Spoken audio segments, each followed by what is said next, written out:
Olá, esse é o Pode Surtar, um espaço em que a gente vai normalizar a conversa sobre saúde mental, que é uma conversa que deu uma acendidinha ali na pandemia e a gente quer manter bem acesa, bem calorosa, tanto aqui, quanto em empresas, quanto em rodas de bar. E essa é a ideia deste podcast, então seja muito bem-vindo, seja muito bem-vinda. Eu sou a Sharon, sou ex-depressiva, atual e eterna ansiosa, especialista em neurociência e psicologia. Estarei sempre acompanhada dele, maravilhoso Edu. Oi, Sharon. Eu sou o Eduardo Tancredi, sou médico psiquiatra. Também fiz pós-graduação em neurociência. E acho que eu não sou ex-nada, não. Eu acho que eu devo ter várias coisas ainda, né? Bem atuais. É o que a gente vai conversar aqui, né? Pode surtar no bom sentido, né? Pode ser você mesmo, aqui não tem censura, não tem olhar feio, não tem cara feia. E a gente sempre vai estar aqui com um convidado e uma convidada especial, contando a sua experiência com algum transtorno mental. Porém, como é o nosso primeiro episódio super especial, a gente estará aqui, nós dois, e eu vou revelar uma coisa que todo paciente, futuro paciente, ex-paciente, quer saber. Profissionais de saúde mental, como os psiquiatras, também têm questões de saúde mental, Edu? Vixe! Vixe! Quantas, né? Quantas? Vixe.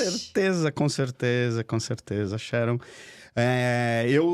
Eu mesmo já descobri algumas. É claro que quando a gente faz faculdade de medicina e depois se especializa, o que você tem que tomar cuidado para não achar diagnóstico, né?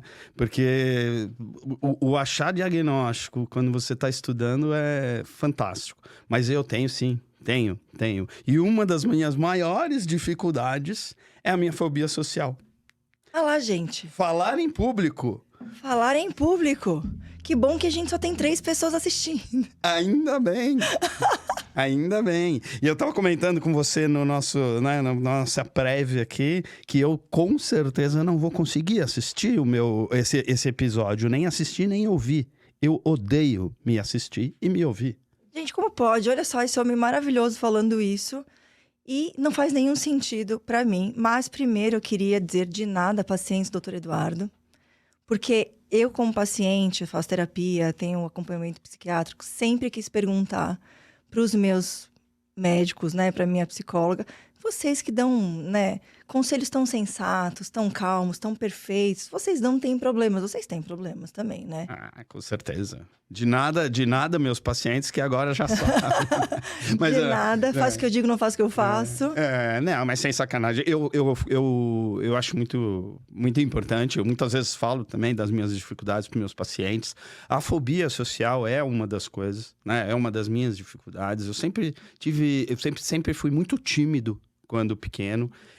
Isso me causou dificuldades tanto na escola quanto depois em faculdade e inicialmente na profissão. Mas hoje eu já enfrento um pouco mais esse tipo de ansiedade que vem quando a gente está exposto à avaliação das outras pessoas, né?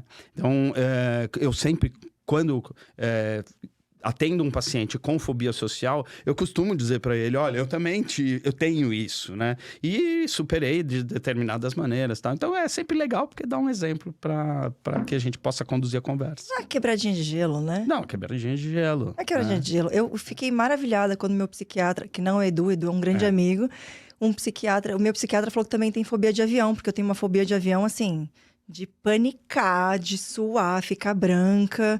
Eu lembro que um amigo meu falou, mas você entra no avião, é só relaxar, você não tem mais controle. Aí eu falo, eu entro no avião, não tenho mais controle. É completamente diferente a sensação. E quando eu falo sobre isso com o meu psiquiatra, primeiro, o psiquiatra é maravilhoso porque a gente se sente não julgado, né? E esse é um ponto muito importante de saúde mental, né? Tem uma questão da gente não falar sobre saúde mental porque a gente tem muito medo de como vão olhar pra gente, né? Vão me olhar com pena, vão me olhar com, ai, que Estigma, exagero. né? Muito estigma. Muito estigma. Tem essa coisa de, ai, nossa, mas não é pra tanto, né? Ansiedade, por exemplo. Eu sou absurdamente ansiosa. E às vezes eu tenho uns sofrimentos grandes pra coisas que outras pessoas que não sofrem de ansiedade não sofrem, né? E, nossa, que exagerada, né? Tá assim por quê, né? Que nem esse do avião. Um avião você relaxa, você tá lá, não tem mais o que fazer mesmo, né? Só curte. Eu acho que talvez se a gente fizesse uma pesquisa, uma enquete antes de entrar no avião, quantas pessoas estão com o mesmo medo que você entrando no avião? Total. Deve ter comissário. Vamos, né? Porque a gente olha às vezes pra eles, eu não sei como é que funciona pra outras. A gente já fala de fobia social, porque é uma fobia que eu tenho muita curiosidade. Considerando que eu não diria que você tenha fobia social, eu quero entender um pouco mais como é que funciona isso. Mas fobia de avião, por exemplo, a gente olha uma referência, né? Então, a gente sempre olha esse comissário, essa comissária estão com um semblante calmo. Se eles não estão com um semblante calmo, aí ferrou, né? Mas aí, deixa eu te fazer uma pergunta pra você. Quando você fala da tua fobia de avião, quando você entra no avião, o que é que te... O que que gera o medo? É o medo do avião cair? Eu acho que é falta de controle. Falta de controle, porque estatisticamente a gente sabe que o avião, o risco de você sofrer um acidente de avião é muito menor do que você sofrer um acidente de carro. E você anda de carro todo dia. E muito tranquila. E muito tranquila e confiante. Mas é o medo de cair o avião? É isso que gera em você esse mal-estar? E o que que você sente quando você tá entrando no avião ou tem que fazer uma viagem de avião? Pânico. Eu sonhava que agora já... Terapia, obrigada. Obrigada, minha psicóloga e meu psiquiatra. Agradecimentos. São agradecimentos muito válidos. Mas eu sonhava com o avião caindo 2 semanas antes da viagem. Ficava sonhando recorrentemente com o avião caindo. E quando eu entro... Obrigada, marido, também, que está aqui assistindo, por toda a paciência. Eu começo a suar, eu fico branca, eu perco a cor. Meu coração parece que vai sair pela boca. E eu paro. Eu fico concentrada ali. Porque uma das estratégias que meu psiquiatra passou foi uns joguinhos para você tirar a sua atenção. Eu não consigo fazer nada, eu paro, paralisa. Eu fico ali gelada, mão gelada. É pânico mesmo. Mas nesse momento, o que é que tá pegando mais? Sentir isso que você tá sentindo ou pensar que o avião vai cair? Sentir isso que eu tô sentindo. Sentir isso é o que te dá o sinal. É horrível. É o que te dá o sinal. E aí os pensamentos começam a ficar malucos, assim. Eu penso assim... Gente, quem tem fobia de avião, espero que me entendam aqui. Eu preciso descer, quero descer agora. Não, mas não quero que caia. Porque parece que o pensamento começa a ser validado, né? Os pensamentos negativos, parece que você vai comandar o teu futuro ali. Então eu falo, eu preciso descer agora, mas não quero que caia. Eu tô no meio do mar, não quero que caia, não é isso que eu quis dizer. Mas eu preciso pousar em segurança. Aí começa, sabe, a pensar no detalhe. Eu quero dizer que eu quero pousar em segurança agora em algum canto. Você começa a ficar num estado mental. E isso é uma coisa que eu acho muito legal da gente falar aqui também. Eu acho que a gente vai falar muito nos episódios. Que é quando a cabeça te domina e a gente começa a sair da realidade. A gente distorce a realidade, por mais racional que eu queira ser naquele momento. Quando você está tomada por aquilo, não tem racionalidade. Não, eu estou num avião, ele cai só, sei lá, totalmente. 0,5%. Exatamente. Em nenhum momento você para fazer essa estatística, né? Mas aí, Sharon, o que acontece? Por que a gente tem as emoções, né? Porque o que nós estamos falando... Por exemplo, quando você está falando... Eu entro no avião e eu sinto isso... Eu sinto meu coração palpitar, eu sinto dor de barriga, eu sinto eu começo a suar frio e tudo. Na verdade, isso não é muito diferente de outros tipos de medo, ou até de outros tipos de fobia, né? Como, por exemplo, da fobia social. Se tiver que fazer uma apresentação na frente de um público, já fico pensando também, assim como você fica pensando eu vou entrar no avião e vou me sentir mal, eu também já pego para será? Eu vou começar a passar mal na frente de todo mundo vai ver que eu tô passando mal e isso vai me deixar pior ainda. E lógico, quando eu entro e tô ali na frente de todo mundo, eu começo a sentir isso. Como você falou, começa a validar aquilo que está ocorrendo internamente. Mas é uma sensação comum a todos os tipos de medo e fobia, ter essas sensações, né? E a distorção da realidade. Mas será que eu vou... Como você diz, né? Estatisticamente o avião não vai cair. Será que eu, quando eu entrar na frente de todo mundo... Será que eu realmente estou passando... Essa insegurança, né? Alguém tá olhando para mim e falando assim, olha que cara, olha o cara, olha ele tá transpirando, ele tá vermelho, ele não sabe o que falar, ele tá confuso das ideias, tá? Aí eu vou perguntar, não. mesma coisa que você me perguntou, que eu fiquei curiosa agora. Quando você vai falar em público, por exemplo, o que é o seu medo? O medo é o julgamento. O julgamento. O medo é o que as pessoas devem estar pensando. O que será que as pessoas vão olhar pra mim e falar? Putz, é o medo de ser ridicularizado. O medo é a vulnerabilidade que você tá lá da exposição social. Isso é o que caracteriza a fobia social. É uma ansiedade gerada diante de uma situação em que você supostamente estará sendo avaliado socialmente. Vulnerabilidade é uma boa palavra. Você acha que quando a gente fala de fobias, especificamente fobia, nem era o assunto de hoje, gente, mas agora virou. Toca. Fobias é vulnerabilidade? Por exemplo, pra mim, é estar vulnerável dentro de um treco de metal voando que eu não tenho nenhum controle sobre o que tá acontecendo ali. Quando você fala em público, por exemplo, você não tem controle sobre o julgamento.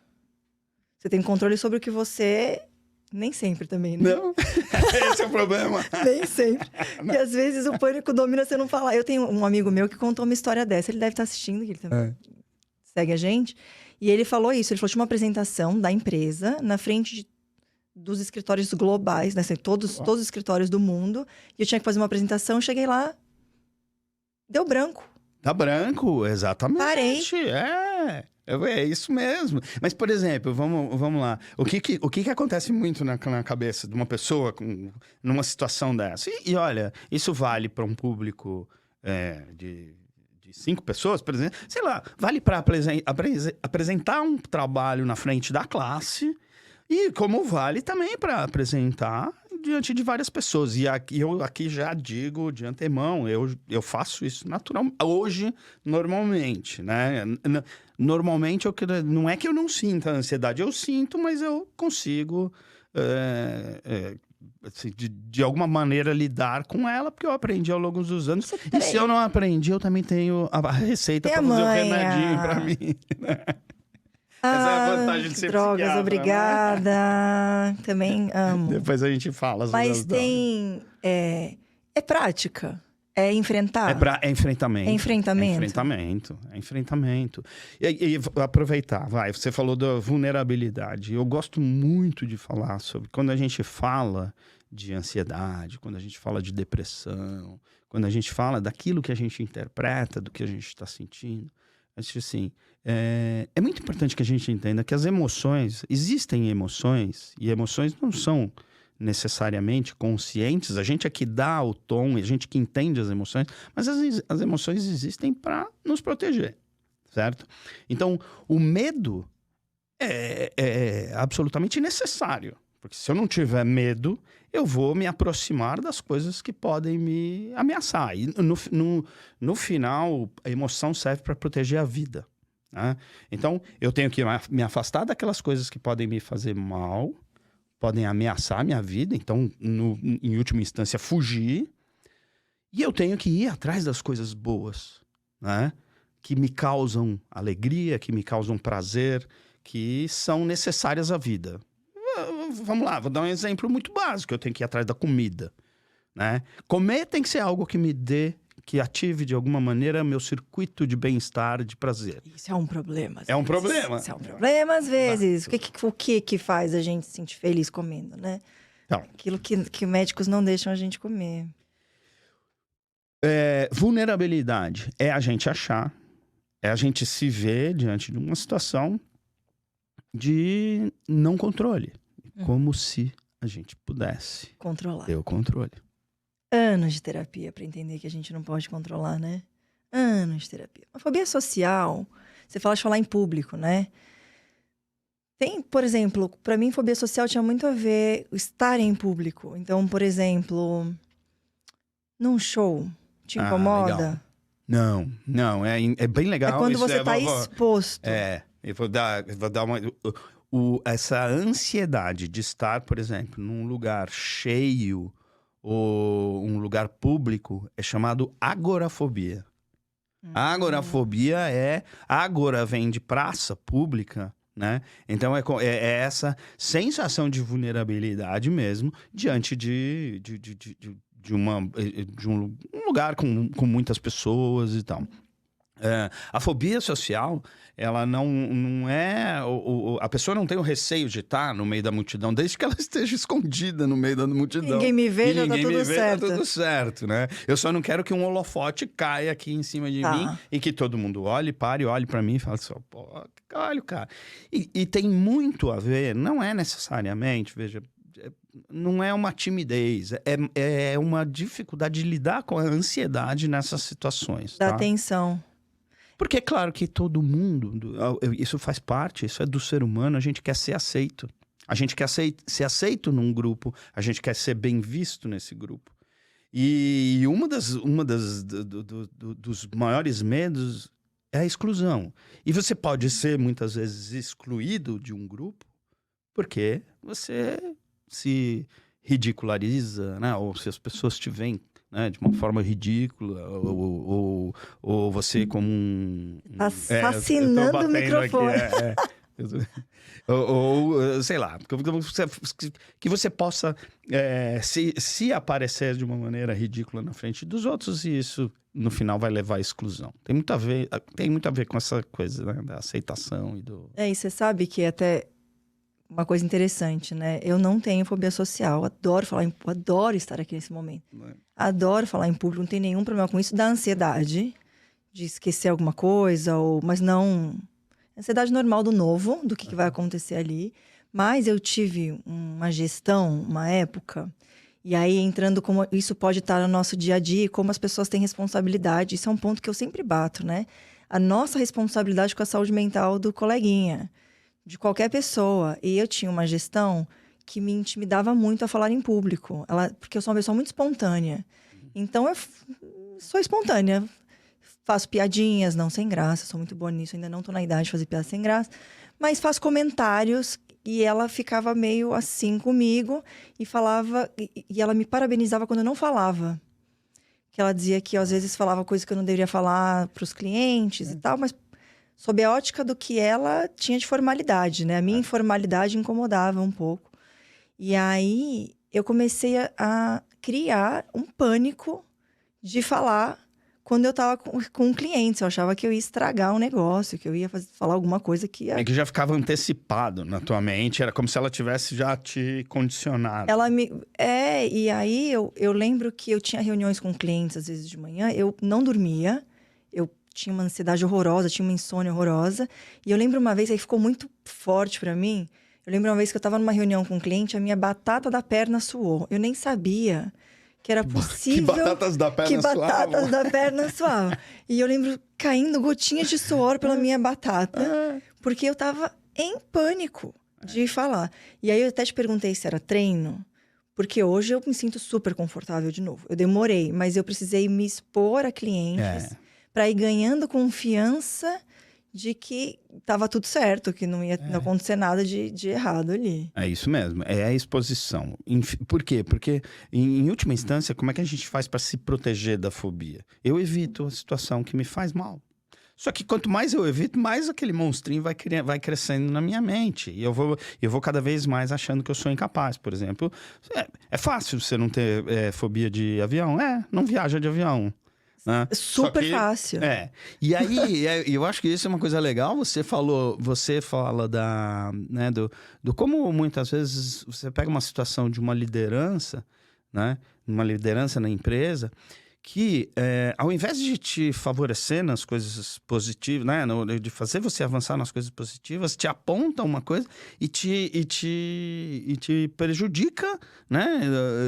No teu caso, até criando uma coisa que você não tinha, né? Não tinha. E no caso da fobia social, por exemplo, o primeiro grande problema da fobia social é que a maior parte das pessoas que sofrem de fobia social não sabem que existe fobia social. Aí elas começam a acreditar que elas são realmente incapazes de enfrentar determinadas situações. Como apresentar em público, muitas vezes comer na frente das outras pessoas, assinar documentos na frente de outras pessoas, porque acham que, de alguma maneira, vai perceber que eu estou tremendo, que eu estou ansioso e tal.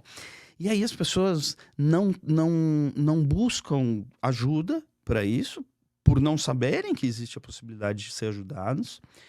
E Sharon, muitas vezes, isso traz consequências. Uma das consequências, por exemplo, da fobia social é alcoolismo. É mesmo? Alcoolismo. É mesmo? Por quê? Porque quando você bebe, dá aquela relaxada. Eu não tenho alcoolismo. Já deu, Esse não é uma das questões que a gente vai... agora, não. Tá? Mas as pessoas começam a beber para enfrentar situações sociais, como, por exemplo, eu vou a uma festa, eu preciso beber, porque senão eu tô me sentindo mal no meio das pessoas e tal. E aí acabam desenvolvendo isso. Ou não. Ou as pessoas escolhem as suas profissões muito por conta do seu problema. Então fala assim, eu não vou me candidatar à vaga de gestor, porque eu vou ter que lidar com as pessoas, eu vou ter que lidar com determinadas situações, eu prefiro não fazer isso. Então existem muitas pessoas que são muito talentosas, que teriam uma carreira brilhante em qualquer área na gestão, em direções e tal, e que acabam por conta dessa dificuldade não seguindo, e isso prejudica, sim. Nunca pensei por esse ponto de vista. Sim. Levando no futuro muitas vezes a quadros depressivos. A pessoa começa a entrar em depressão por falar, pô, eu não sou capaz, eu sou vivo frustrado por conta dessas dificuldades. Então, e esse é um dos nossos... o nosso objetivo aqui galera, todo mundo pode ter uma dificuldade. Você precisa saber que tem. Precisa saber que tem e buscar ajuda, porque é importante saber que tem ajuda. Porque também tem muito disso, não tem nada pra fazer, eu sou assim mesmo. Como é que alguém vai me ajudar? Dessa forma. Como é que um psiquiatra vai me ajudar? Ou como é que um psicólogo vai me ajudar? E vai. Ajuda, sim, gente. Ajuda. Não, ajuda. Tem grandes mudanças, assim. Já vi gente, muita gente, assim, com uma transformação na vida. E muitas vezes em curto espaço de tempo, tá? Atendo, por exemplo, tem uma estudante de medicina, é muito comum isso em estudantes de medicina, né? Então, eu já fui um estudante de medicina, era uma das coisas que eu sofria. E eu tenho uma paciente minha que é estudante de medicina, a evolução dela em um ano, e ela fala, olha, como minha vida mudou, não só em termos de como o desempenho dela na faculdade de medicina, que ela estava mais tranquila, mais segura, porque muitas vezes na faculdade de medicina você tem que expor no grupo, né? Você tem um grupo ali, eu tenho que apresentar um caso, eu tenho que fazer alguma coisa que vai estar todo mundo me observando, e o professor, né, também, para me Inclusive apontar os meus erros e tal. E não só nisso, mas na vida social da faculdade. Né? Muitas vezes tem pessoas que têm uma dificuldade de interação muito grande, de estabelecer, inclusive, relacionamentos. Né? Olha, pô, acho que eu não vou lá, né, atrás daquela pessoa, porque eu vou chegar lá e vou fazer papel de ridículo. Então, isso acaba prejudicando em muitas áreas. E é muito legal quando você vê que é possível melhorar. Não, e é possível, e você vai sentindo aqui, muito como ginástica, quando a gente faz ginástica, que você faz uma semana, você vai lá, né? Come daquele jeito que eu como, e aí você faz 2 dias de ginástica e fala, agora não emagreci, não vou mais fazer. Não faço mais. Não faço mais. Não é assim, tem seu tempo, né? Tem seu tempo. Mas o que eu acho importante, a mamãe falava uma coisa que eu achava maravilhosa. Quando eu tinha, quero fazer uma pós-graduação, mas demora 2 anos, 3 anos. Esse tempo vai passar igual. Pelo menos você fez alguma coisa por você. Então, eu acho muito legal a gente pensar, é um processo. Você não vai pra terapia. Eu tenho amigos que vão pra terapia 2 semanas, não resolveu. Não funcionou pra mim, não é pra mim esse negócio de terapia, não gostei. É um processo, né? De autoconhecimento, de você ir se fortalecendo pra enfrentar. Quando eu cheguei no psiquiatra com a minha fobia de avião, eu falei, não vou viajar mais. Eu tava num ponto, eu não vou entrar no avião mais. Que é o que você falou, a gente evita o sofrimento, né? Não quero. É muito ruim. Quando a gente tem algum tipo de transtorno mental, e hoje falando de fobia especificamente, é muito ruim você se sentir desse jeito, paralisado, limitado. Você não quer sentir isso. E como você se sente assim, a gente antecipa. Que nem eu falei que eu ficava 2 semanas sonhando com o avião caindo. Não é um sofrimento daquela hora ali. É um sofrimento de 2, 3 semanas Sim, prévias. Que pega teu sono, pega teus sonhos. Você lembra, às vezes você tá trabalhando, você lembra daquilo, dá um ataque cardíaco. E te consome. Então, se você puder evitar... Eu acho que uma coisa bem legal... então, aí até para dar um conteúdo... uma explicação mais médica e científica. Eu sempre falo para meus pacientes, tem três pilares muito importantes, assim, que caracterizam uma fobia. Primeiro deles é, obviamente, a experiência que você tem diante de determinada situação. Seja o avião, exposição em público, barata, aranha, seja lá o que for. Você tem a emoção e você interpreta aquela emoção de forma muito negativa, né? Como eu falei, são aquelas emoções que falam, bom, eu não posso passar por uma situação dessa. Segundo, ansiedade antecipatória, é o que você falou. Se eu sei que eu tenho um voo daqui 2 semanas, eu já começo a sofrer. Se eu sei que eu tenho uma palestra daqui a 1 mês, ou que tenho que apresentar um trabalho na frente da classe daqui a 1 mês, eu já começo, e aí eu já começo. Aí é aquela coisa, né? O nosso cérebro, máquina do tempo, né? É fantástico, porque a gente consegue ir lá pro futuro, descobrir todas as possibilidades ruins, né? Nenhuma boa. Nenhuma boa. Exatamente. Não tem nada bom. O avião vai cair, é uma né? loucura. O avião vai cair. E vou, e fico voltando e lembrando das minhas experiências e tal. Então, a ansiedade diante da situação, a ansiedade antecipatória e o terceiro, que é o que reforça tudo isso, é o comportamento de esquiva ou de evitação, que aí sim é que você reforça. Então, é por isso que o tratamento, ele sempre vai... o primeiro passo, claro, entender e o primeiro passo é começar a enfrentar. Tudo bem, eu não sei muito bem como é que a gente faz para enfrentar gradativamente o avião, né? Porque o avião tem que viajar tá lá. muito. Tem que viajar bastante, né? Tem que viajar pra caramba. É um investimento, né? É um investimento. Mas eu brinco, mas assim, realmente, quando eu vou, porque eu fico períodos grandes sem viajar, aí a ansiedade fica muito alta. A volta é sempre mais tranquila. Porque muitas vezes a minha ansiedade não justifica a experiência. Às vezes a experiência é muito menos ruim do que eu antecipei que ela seria. Mas com certeza. E aí eu sofri mais antes do que na hora. Então, não é tão ruim assim. Não foi tão difícil. Quando o voo é tranquilo, tá? Quando o voo é ruim, aí realmente... tudo bem, É porque você tem um componente, isso é interessante. Você tem essa coisa do medo de que o avião vai cair. Mas como eu falei, eu tenho muitos... Eu já atendi muitos pacientes que o medo não era esse. Não, eu realmente, racionalmente eu sei que o avião não vai cair. Mas eu não posso ficar numa situação em que eu não tenha o controle. Eu quero poder parar e falar, puxar a cordinha do avião, sabe? Que nem no ônibus tinha a cordinha pra você puxar. Bem podia, né? Para no ponto aí que eu vou descer, né? E aí você não consegue. Eu tive um paciente uma vez que falou pra mim, doutor, eu não quero nada, eu só queria poder entrar na cabine e pilotar o avião. Ele queria entrar no lugar do piloto, porque daí pronto, ele tá tranquilo. Mesmo que ele não saiba pilotar, mas... aí talvez ele matasse todo mundo junto com ele. Aí sim. Aí realmente ia ser muito ruim. Mas eu não tenho essa vontade de controlar o avião. Eu queria não ter que passar por ele. Eu queria pular etapas, pular essa etapa aí. Quem sabe? E aí é muito louco, porque quem sabe um dia, né? Um dia a gente pode se teletransportar. Eu espero que seja uma experiência mais agradável do que voar. Espero que seja. Mas às vezes, assim... Até falei isso com minha psicóloga esses dias. Ao mesmo tempo que eu não quero estar no ar, porque é esse momento de desespero total, quando tá taxiando, quando tá...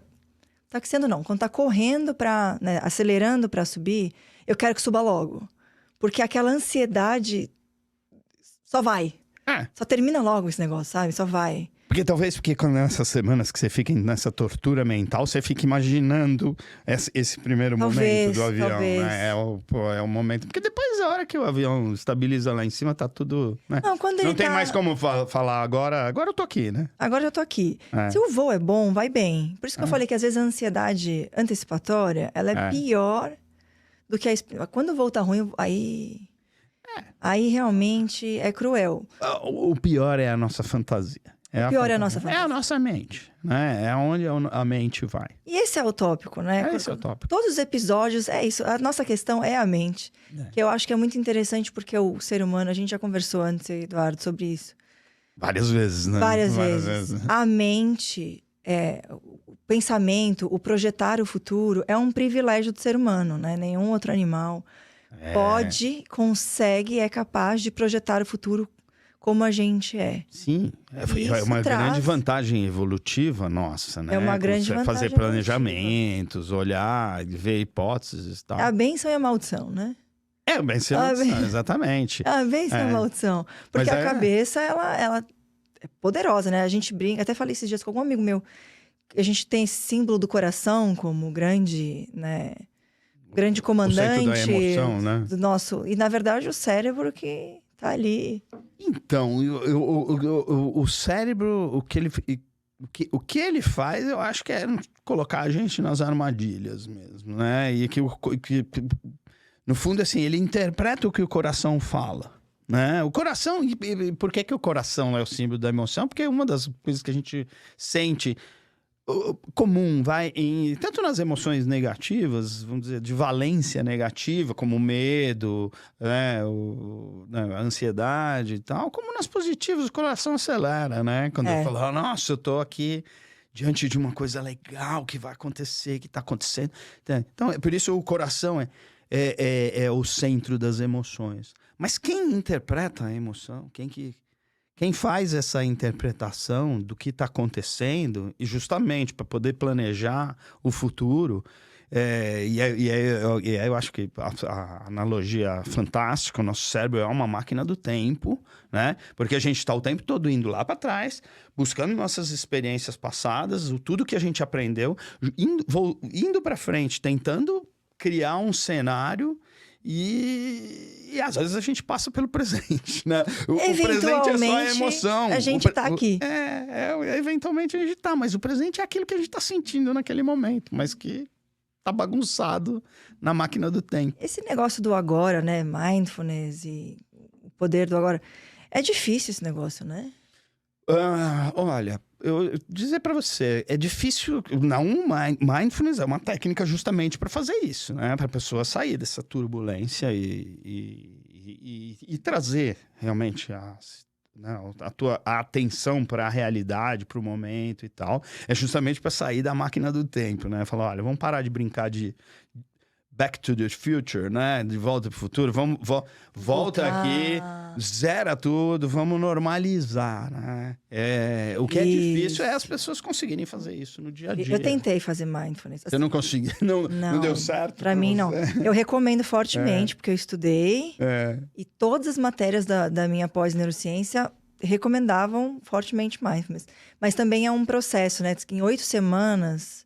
Pelo que eu estudei ali, a partir de 8 semanas já começa a mudar o cérebro. Ele já começa a ter... Sim. É real. Mindfulness é real oficial. Assim, é uma técnica comprovadamente que funciona. Mindfulness, a meditação. Existem muitos estudos. Tem muitos estudos que mostram que meditação, ela altera a estrutura do cérebro. É muito interessante para quem quiser estudar. Eu tentei. Eu fiz workshops, 8 semanas. Fiz 8 semanas de... Você fez a formação. Fiz como paciente, né? Sim, a formação. Mas eu fico ansiosa. É. Uma coisa muito legal que o instrutor, né, ele estava indicando é que a prática traz muito das suas questões à tona. Então, se você tem um perfil evitativo, né, isso aparece, então você começa a dar... Porque mindfulness é esse exercício de ir embora e voltar. E puxando sua cabeça de volta para o presente, né? Você começa, volta. Aí começa a dar uma agonia, assim. E tem gente que não quero mais, não vou fazer, e para a prática. Tem várias formas tem gente que chora, tem gente que... Uma série de... Não é fácil a gente entrar em contato com as nossas emoções, porque de fato as nossas emoções, elas têm uma história pra gente, né? Elas são marcações, na verdade. As nossas memórias, elas se registram porque sobretudo quando elas têm uma emoção forte envolvida. Então, o contrário também, quando a gente se dá conta dessa emoção, muitas vezes o que a gente está fazendo é conectando com histórias que a gente também não sabe, está no subconsciente, você não sabe o porquê, e muitas vezes você não entende o porquê essas emoções são tão negativas. Então, não é fácil, eu concordo com você, não é uma coisa muito simples, mas, por exemplo, voltando, né? Você imagina se você desenvolve uma técnica naquele momento que você tá naquela tua turbulência pré-entrar no corredor lá no finger. No finger. Corredor né? da morte. Eu chamo de corredor da morte pra mim. O finger do avião. Se você conseguisse, de alguma maneira, sair daquela nuvem de pensamentos que tá ocorrendo naquele momento, né? Toda aquela distorção de ideias e tudo, se focar no teu organismo, fazer um exercício para voltar ao equilíbrio, é muito bom. Não, tenho amigas ansiosas que conseguem, com técnicas de respiração, acalmar muito. Funciona. É que você tem que ter, foi o que a gente estava falando de tratamento, você tem que ter uma paciência, Sim. Porque não vai ser, opa, respirei aqui 3, segurei 4, resolveu. Você tem que ter paciência, que é um treino, como ginástica, como outros exercícios. Você precisa de tempo para construir e é um exercício. Eu tenho crises de ansiedade fazendo meditação. Eu começo a hiperventilar, é verdade. Mas eu acho que talvez tenha muito a ver com isso que você falou, de entrar em contato com as nossas emoções. É difícil entrar em contato com as nossas emoções. E eu acho que a pandemia, o período de isolamento, mas não a pandemia, né? As consequências dela. A obrigatoriedade do isolamento obrigou a gente a entrar em contato com muitas coisas, porque você não tem vazão. Eu sentia muito isso, né? Momentos muito difíceis, emocionais. Normalmente você sai para beber com seus amigos, você vai para um show, você distrai, você não entra em contato, você acha coisas para fazer, para não pensar. Muitas vezes entra no automático, né? A gente entra no automático. Entra no automático. É melhor não pensar, eu não vou. É um mecanismo, talvez, de você se defender da dor. E é o que você falou, né? Tanto a gente fala muito de emoções negativas, mas a gente tem muitas emoções boas também. E realmente elas são sinalizadores de coisas que me fazem bem, coisas que me fazem mal. E ela te guia. Por isso que terapia, eu acho que todo mundo tinha que fazer, independente de contexto. Sim. Porque o autoconhecimento te permite tomar decisões muito mais fiéis ao que você quer para você, né? Porque às vezes a gente, que nem você falou, tem pessoas com fobia social que escolhem profissões que preservem as emoções ruins, e às vezes a pessoa estaria muito mais feliz numa outra profissão e não se dá a chance. Preserva as emoções ruins, mas também não dá a oportunidade das emoções boas, né? Das conquistas, da recompensa, do bem-estar. Exato. E gente, assim, honestamente, vou olhar para vocês. Não tem nada mais satisfatório do que olhar para trás e falar, eu consegui superar. Porque tem muitas coisas na terapia que eu achava que eu nunca ia conseguir superar. Premissas que a gente constrói ao longo da vida, eu nunca vou conseguir, fazer alguma coisa. E eu lembro que uma época eu quis trocar de carreira, não estava feliz, só que aí também, né? Por isso que eu tenho uma experiência de vida muito particular, como todos nós, que me levou a certas decisões, e eu acho que as pessoas não precisariam passar por coisas para tomar melhores decisões. Então, como eu perdi minha mãe muito cedo, depois quase perdi meu marido, para mim, eu preciso fazer o que me faz bem. Eu tenho que parar com esse negócio de fazer o que a sociedade quer que eu faça, o que acham que é legal para mim, o que a família acha que é legal para mim, fazer o que eu quero fazer para mim.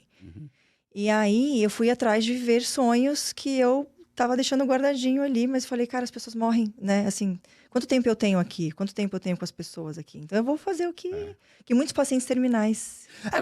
Sharon, fala uma coisa, às vezes as pessoas falam, terapia, como você falou, né? O teu amigo que faz 2 semanas de terapia, fala, não resolveu mim. E tal. Ou tem gente que fala, eu faço terapia a vida toda, isso não resolveu e tal. Quanto tempo você faz terapia? Eu faço terapia há mais de 20 anos. Mais de 20 anos. Comecei com 17. Passei por muitas coisas. Mas diretão? Não, pausei algumas vezes. Pausei. Mas hoje eu entendi que terapia não é resolver problema. Terapia é manutenção da minha saúde mental. Porque às vezes que eu parei... Porque assim, a terapia, ela te dá... Minha percepção de paciente, né? Ela te dá ferramentas para lidar com questões. E você tem questões diferentes ao longo da vida. Eu, com 17, tinha questões muito diferentes do que o luto da minha mãe, do que uma mulher de 38 anos hoje, né? São diferentes questões. Sim.